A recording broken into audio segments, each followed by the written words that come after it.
Lovely students, how are you all. I hope आप लोग बहुत बढ़िया होंगे। लेकिन अगर आप वीडियोस देख रहे हो, चैनल को सब्सक्राइब नहीं करे तो ये बहुत गलत बात है।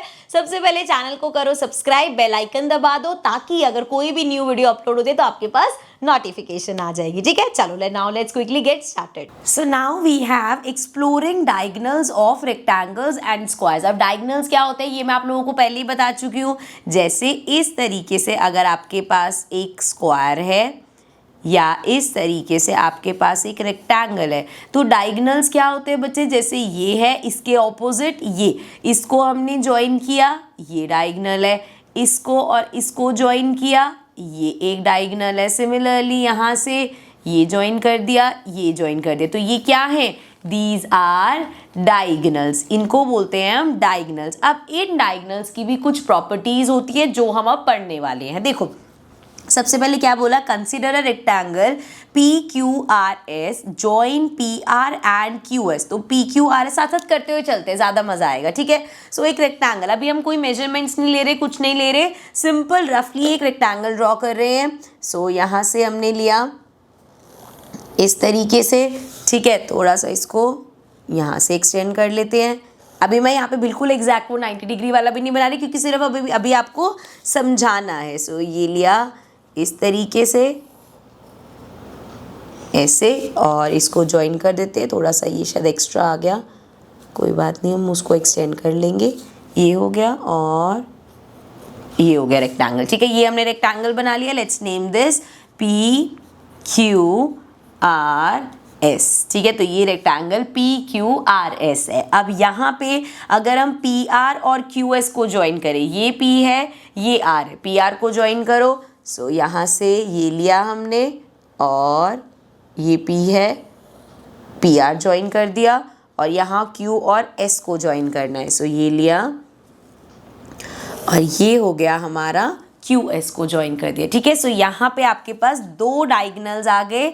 एक है डायगोनल PR और एक है डायगोनल QS। ऑल्सो PR को आप RP भी लिख सकते हो और QS को SQ भी लिख सकते हो, किसी भी ऑर्डर में लिख सकते हैं। ठीक है, सो ये हमारे पास दो डायगोनल्स आ गए। अब यहाँ पे आगे क्या बोला है, these two lines are called diagonals of the rectangle। ये मैंने आपको बता दिया। compare the length of the diagonals, first predict the answer then construct a, एक मिनट आगे चलते हैं, rectangle marking the points as shown and measure the diagonals in a rectangle PQRS the right angle at P। अच्छा angle पे बाद में आते हैं। अब उन्होंने क्या बोला, इसको मेजर करो। देखो ये हमेशा ध्यान रखना, ही मैं आपको बता रही हूँ। जैसे ये रेक्टेंगल है, इसमें हमें दिख रहा है कि ये लेंथ क्या है, ज़्यादा है। जो भी हमारा चाहे स्क्वायर हो चाहे हमारा रेक्टेंगल हो, डायगोनल की लेंथ हमेशा सबसे ज़्यादा होती है। जैसे यहाँ पे हमने तो रफली बनाया, लेकिन अगर हम मेजर करते हैं, सो ये साइड मेजर करो कितनी है, दिस इज 9.5, ये 9.5 के अराउंड है। और इस साइड को अगर हम मेजर करें, सो आप देख सकते हो 6 पॉइंट कितना आ रहा है, ये 6.3 समथिंग है। ठीक है, सो ये भी 6.3 होगी और ये भी 9.5 होगी क्योंकि रेक्टेंगल है, ऑपोजिट साइड्स सेम होती है। अब हम क्या करेंगे, डायगोनल मेजर करते हैं। सो यहाँ से अगर मैं डायगोनल को मेजर करूँ इस तरीके से, सो ये हमारा आएगा 11 पॉइंट समथिंग आ रहा है, 11.2 या 11.3 है।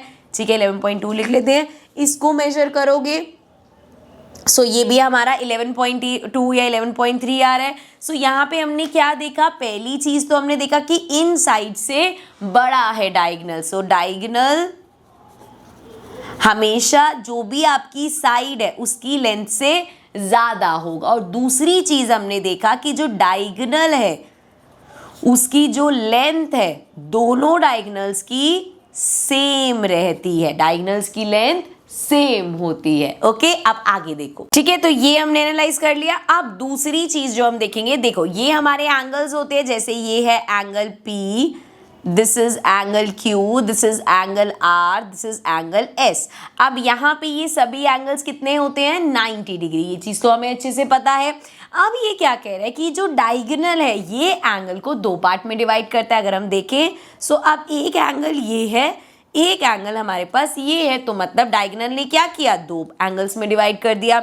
ऐसे यहाँ पे भी एक एंगल ये, एक एंगल ये, एक एंगल ये, एक एंगल ये, एक एंगल ये मिला हमें, एक एंगल ये मिला। तो डायगोनल क्या कर रहा है, एंगल्स को डिवाइड कर रहा है दो पार्ट में, ठीक है।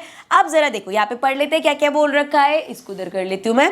नाउ ऑब्जर्व दैट, अच्छा ये भी उन्होंने बताया है कि ऑपोजिट एंगल्स क्या होते हैं। जैसे एस है, ये एंगल एस और एंगल क्यू आमने सामने जो होते हैं इनको हम बोलते हैं ऑपोजिट एंगल्स। सो यहाँ पे ऑपोजिट एंगल्स कौन से हैं, angle Q and angle S, sorry angle Q और एस, और पी और R, angle P and angle R, ये दोनों ऑपोजिट है, ये दोनों ऑपोजिट है, ठीक है, ये क्लियर है। अब यहाँ पे ये डायगोनल क्या कर रहा है, ऑपोजिट, जैसे जो डायगोनल क्यू एस है ये इस एंगल और इस मतलब ऑपोजिट एंगल को कट कर रहा है, ऐसे ही diagonal p r angle p और एंगल आर को कट कर रहा है। So observe that the diagonal divides each of the pair of opposite angles into two smaller angles. In the figure the diagonal PR divides angle R into two. जैसे PR है, angle को इसने दो parts में divide किया and उसकी naming कर ली G and H। यहाँ पे देखो ये कर रखी है ना, ये बताया है, ठीक है। सो यहाँ पे ये हो गया G, ये हो गया H, ठीक है। इसको हमने नेम दे दिया इस तरीके से कि ये एंगल G है, ये एंगल H है, ठीक है। इस तरीके से इन्होंने सबको नेमिंग दे रखी। अब आगे इन्होंने क्या बताया, R जो है GH में किया और इसी तरीके से the diagonal also divides angle P into C and D। सो देखो यहाँ पे जिस तरीके से लिखा है हम भी लिख लेते हैं, इस तरीके से डिवाइड किया है। ये एंगल A हो गया, ये एंगल B, ये angle C, D, E and F और ये GH हम पहले लिख चुके हैं। अब क्वेश्चन क्या पूछा है, R, G and H equal, R, C and D equal. अब वो कह रहे हैं क्या ये एंगल और ये एंगल इक्वल होगा, या ये एंगल इसके इक्वल, ये एंगल इसके इक्वल, मतलब क्या ये डायगोनल्स जब एंगल्स को कट करता है, जैसे अगर इस तरीके से 90 डिग्री का एंगल है, ठीक है, यहाँ हमारा 90 डिग्री का एंगल है, इधर से डायगोनल गया। सो क्या ये इस 90 डिग्री के एंगल को दो इक्वल पार्ट्स में मतलब 45 और 45 में कट करता है, क्या हमेशा ऐसा होगा या नहीं। तो हम चेक कर लेते हैं। ये हमारे पास है, प्रोटेक्टर लेके आते हैं, यहाँ से इस एंगल को मेजर करते हैं। सो अभी मैं सबसे पहले एंगल ए मेजर कर रही हूँ। सो यहाँ पे मैंने इस तरीके से प्लेस किया। अब अगर आप ध्यान से देखोगे ये एंगल कितना आ रहा है हमारा 30, उसके बाद 31, 32, 33, अप्रॉक्स 33, 34 के आसपास है, ठीक है। तो ये मान लो मैंने ले लिया कि ये 34 डिग्री है, ठीक है। अब एंगल बी को मार्क करते हैं, मतलब मेजर करते हैं। सो ये हमने प्लेस किया। अब एंगल्स कैसे मेजर करना है ये हम ऑलरेडी एक चैप्टर में सीख चुके हैं, ठीक है। सो यहाँ पे ये लाइन किधर जा रही है, यहाँ पे 90 से छोटा है, 90 से तो डेफिनेटली छोटा ही है। सो ये कितना होगा 50 के आसपास, देखो 5 और 6 तो 55, 56, ये कितना जा रहा है 56 डिग्री। तो पहली चीज़ तो हमने देखा दोनों सेम नहीं है, मतलब सेम पार्ट में डिवाइड नहीं किया, ठीक है। एक 34 डिग्री आया, एक 56 डिग्री आया। सेम चीज़ यहाँ पे मेजर करते, सभी एंगल्स को मेजर करते हुए चलेंगे, फिर आपको दिखेगा कि कुछ कुछ आपको अलग सा दिखेगा। कैसे, देखो मार्क करते हैं। पहले ये एंगल मेजर किया हमने, 90 डिग्री पे रखा, इसको रखा, ये हमारा जा रहा है अगेन 30 से 35 से एक पहले है मतलब 34। सो ये आ गया 34 डिग्री, फिर से 34 आ गया। चलो भाई अब इसको मेजर करते हैं। यहाँ पे जब हम मेजर करेंगे सो ये है हमारा 50, 55, 56, कितना आ गया, ये आ गया 56। इधर मेजर करने चलते हैं। सो यहाँ पे एंगल मेजर करेंगे। सो ये एंगल हमारा अगेन 90 से छोटा, 55, 56, तो ये आ गया 56 भाई। आप इसको मेजर कर लो, ऐसे कर लेते हैं। ये रखी हमने अपनी प्रोटेक्टर इस तरीके से, और ये वाला एंगल देखना है। सो ये 30 एंड अगेन 35 से एक छोटा 34 डिग्री। सो ये 34 डिग्री आ गया। आप इसके बाद सी और डी भी मेजर कर लेते हैं। ये हमारा एंगल सी हो गया इस तरीके से, इसको ऐसे रखते हैं, और ये देखो 50, 55, 56, तो ये आ गया 56। And last angle D measure करेंगे जब हम इस तरीके से अपना प्रोटेक्टर प्लेस करके। सो ये आया 30, 35 और एक कम 34। सो ये आ गया 34 डिग्री। अब हमने देखा कि जो डायगोनल है इसने दो इक्वल पार्ट्स में तो कट नहीं किया, लेकिन ये 34 डिग्री, ये भी 34, ये 46, ये भी 46, मतलब ऐसे क्रॉस में सेम। यहाँ पे देखिए तो ये 34 क्रॉस में 34, ये 56, ये 56, मतलब यहाँ पे अगर 34 56 है, इधर भी 34 56, 34 56, 34 56, तो मतलब सभी यहाँ पे हमारे ये एंगल्स, अभी जब बड़ी क्लासेस में जाएंगे ना तो देखेंगे ऑल्टरनेट एंगल्स होते हैं, कॉरेस्पॉन्डिंग एंगल्स होते हैं, बट अभी हमें वो नहीं समझना। अभी हमने यहाँ पे जो देखा, क्योंकि अभी हम रेक्टेंगल की प्रॉपर्टी देख रहे हैं, तो रेक्टेंगल में आपने देखा कि जो डायगोनल्स हैं वो सेम या हम कह सकते हैं इक्वल एंगल्स पे कट नहीं करते। ठीक है, क्या देखा हमने कि वो सेम या इक्वल एंगल्स में कट नहीं करते। ठीक है, अब आगे यहाँ पे पढ़ लेते हैं क्या बोला उन्होंने, identify pair of angles that are equal. तो हमने आइडेंटिफाई कर लिया भाई ये इक्वल है, ये इक्वल है। ठीक है, ये अगर हमें नाम लिखना है, चलो हम नाम भी लिख देते हैं यहाँ पे, जरा पेन से लिखते हैं, बहुत सारा पेंसिल से हो गया। एंगल ए इक्वल था 34, और कौन सा था, यहाँ पे लाइन वाइज चलते हैं, एंगल डी के इक्वल है एंगल ई के, इक्वल है एंगल एच के। इसी तरीके से 56 हमारा एंगल बी इक्वल है एंगल सी के, इक्वल है एंगल एफ के, और ये इक्वल है एंगल जी के। सो ये आ गए हमारे, जिन्होंने बोला पेयर ऑफ एंगल्स को बताओ जो इक्वल है, वो हमने यहाँ पे लिख दिया।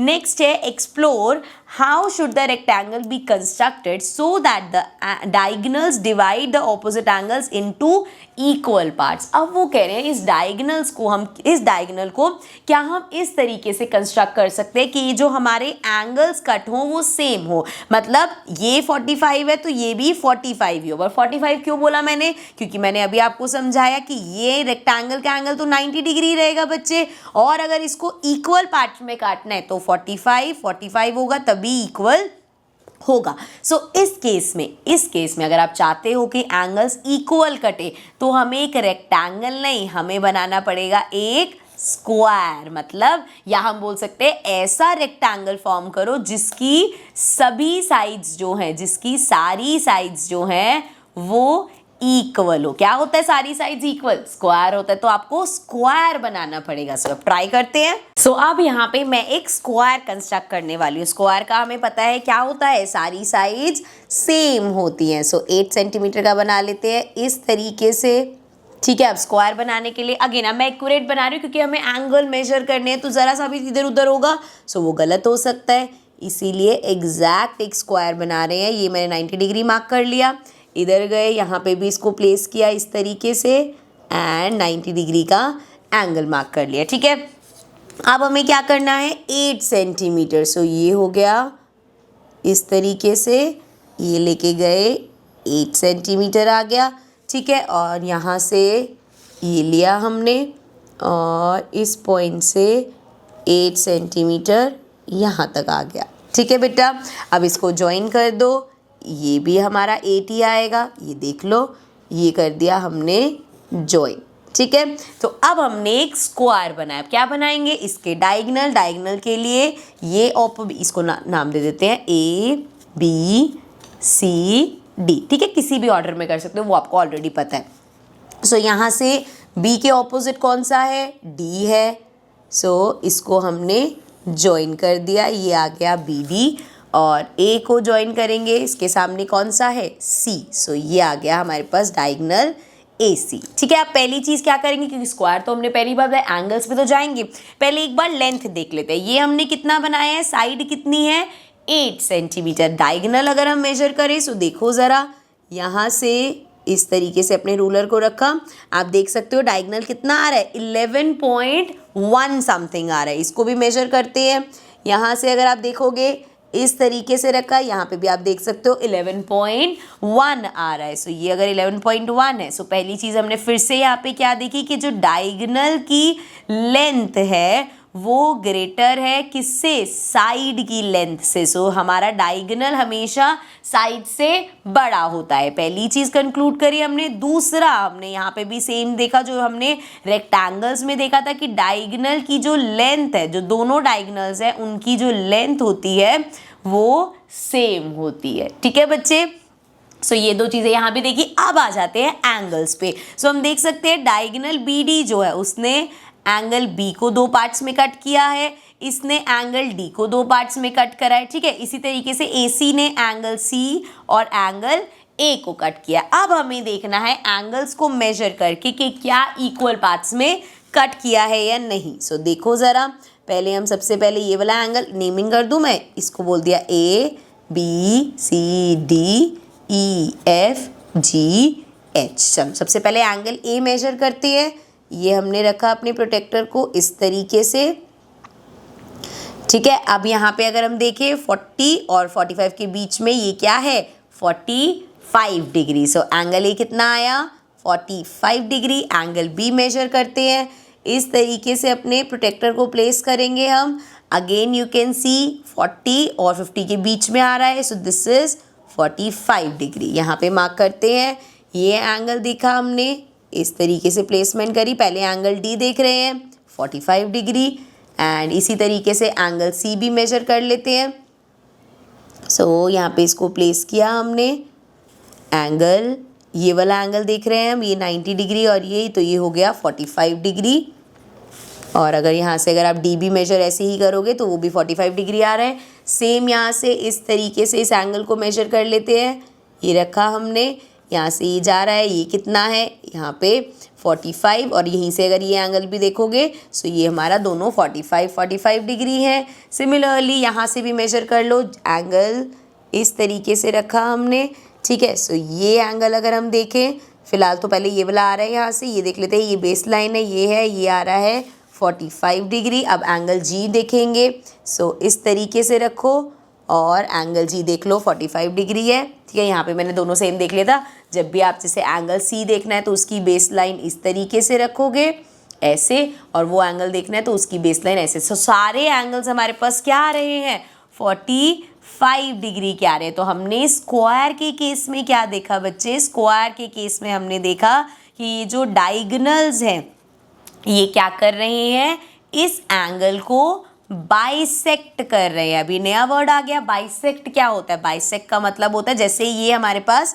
इस तरीके से एक लाइन सेगमेंट है, ठीक है। यहाँ पे मैंने एक पॉइंट बनाया, ये लाइन सेगमेंट 8 सेंटीमीटर की थी, इधर मैंने 4 सेंटीमीटर पे पॉइंट बना दिया। सो अब इस पॉइंट ने क्या किया, लाइन को 2 इक्वल पार्ट्स में कट किया। तो जब कोई चीज़ इक्वल पार्ट्स में कट करती है सो हम उसको कहते हैं बाइसेक्ट करना। जैसे यहाँ पे डायगोनल ने इस एंगल को 2 इक्वल पार्ट में कट किया, तो मतलब इसने बाइसेक्ट किया, ठीक है। समझ में आ गया सारा कुछ। एक बार फटाफट से देख लेते हैं यहाँ पे क्या बोला है हमें। How will you record your observations, first identify the perimeters that need to be tracked, they are the sides of rectangle. ये भी रेक्टेंगल वाले केस पे ही है। सो हमने जो ये रेक्टेंगल वाला किया था, यहाँ पे आपको क्या करना है, साइड्स लिख लेना, और उसके बाद जो जो आपके एंगल्स हैं, एंगल ए कितना आया, बी कितना आया, सी कितना आया, डी ई एफ सारा देख लेना। फिर जब हमने साइड्स चेंज करी, मे बी उसको इक्वल करके रखा या दूसरी साइड ली, तो क्या एंगल्स आए वो यहाँ पे टेबल में फिल कर लेना। मोटी मोटी बात तो आपको समझ में आई गई होगी क्या करना है हमें। अब बोला है in your experiment did you consider the case when all 4 sides of rectangle are equal, जो भी हमने किया स्क्वायर वाला केस, ठीक है। That is did you consider the case of square, see what happens in the special case. तो हमने देख लिया क्या हुआ यहाँ पे। Now last and very important, ये मैं यहाँ पे आपको नोट डाउन कराती हूँ चीजें। What general laws did you observe with respect to the angles and side? Try to frame and discuss them with your classmates. And how can one be sure if the laws that you observe will always be true? तो मैं जो आपको बताने वाली हूँ या जो चीज़ें हमने यहाँ वही सेम बताने वाली हूँ जो अभी यहाँ पे हमने चीज़ें ऑब्जर्व करी। These are basically properties of diagonals. तो ये हर जगह एप्लीकेबल है, चाहे आप स्क्वायर की साइज ये लो, चाहे स्क्वायर का साइज बड़ा छोटा करो, सिमिलरली रेक्टेंगल में चाहे कुछ भी साइज लो, ये जो प्रॉपर्टीज मैं बताने वाली हूँ ये हर जगह एप्लीकेबल होगा। जैसे सबसे पहली जो कॉमन चीज़ें हैं वो देख लेते हैं। डायगोनल की जो लेंथ है बच्चे, डायगोनल की जो लेंथ होती है वो हमेशा साइड से बड़ी होती है। जो हमारी साइड की लेंथ है उससे बड़ी होती है। जैसे यहाँ पे हमने देखा साइड सारी 8 8 8 8 थी, लेकिन डायगोनल 11 पॉइंट समथिंग। सेम चीज़ हमने रेक्टेंगल में देखी थी कि हमारी बड़ी वाली जो साइड है रेक्टेंगल की, डायगोनल उससे भी बड़ा होता है, ठीक है। पहली चीज़ ये हो गई। दूसरी चीज़ हमने क्या देखी कि डायगोनल्स, जैसे एक अगर हम स्क्वायर ले रहे हैं या रेक्टेंगल ले रहे हैं, 2 डायगोनल्स होते हैं। सो डायगोनल्स की, दोनों डायगोनल्स की जो लेंथ है वो हमेशा सेम होती है। इस केस में भी हमने देखा दोनों डायगोनल सेम आए थे, रेक्टेंगल वाले केस में भी देखा। तो ये तो हो गई कॉमन प्रॉपर्टी। अब एक चीज जो हमने देखी, जो हमें स्क्वायर में पता चली, कि जो स्क्वायर के डायगोनल्स होते हैं, स्क्वायर के जो डायगोनल्स होते हैं, दे बाइसेक्ट दी एंगल। बाइसेक्ट का मतलब मैंने आपको समझा दिया, स्क्वायर के जो डायगोनल्स होते हैं वो बाइसेक्ट करते हैं, या सिंपल वर्ड्स में लिख सकते हैं डायगोनल्स कट दी एंगल्स इनटू सेम एंगल्स। जैसे 90 डिग्री है तो वो 45 डिग्री, दो इक्वल उसमें कट करते हैं, सेम ही आप लिख देना इक्वल एंगल्स। ओके बेटा, ठीक है, ये हमारी प्रॉपर्टीज है। ये नहीं है कि हमने बस दो, एक स्क्वायर और एक वो लगाया अपना और उससे हमने कंक्लूड कर दिया। ये सारी क्या है, डायगोनल्स की प्रॉपर्टीज है, ये हर जगह एप्लीकेबल होगा। ठीक है, चलो अब नेक्स्ट सेशन में कुछ क्वेश्चंस करेंगे। So guys, this is the end of this part. अभी चैप्टर आगे बहुत सारा बचा है, तो इसको कंटिन्यू करेंगे अपने नेक्स्ट पार्ट में। नीचे आपको डिस्क्रिप्शन में प्लेलिस्ट मिल जाएगी, वहां पे आप विजिट करके सभी वीडियोस एक साथ देख सकते हैं। See you all in the next video. Bye bye for now.